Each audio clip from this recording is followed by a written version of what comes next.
Hello everybody and welcome. In this video I'm going to show you how to perform soft reset for your BOSE S1 Pro Plus.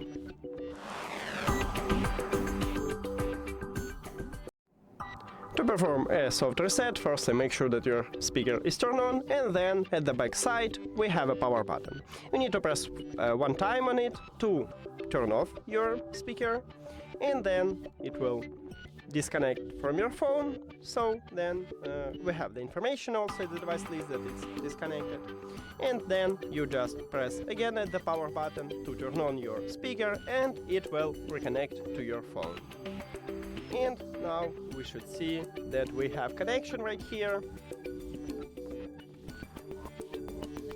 and we have it. Thank you for watching this video. If you found it helpful, please consider subscribing to the channel and leave the like on the video. See you later!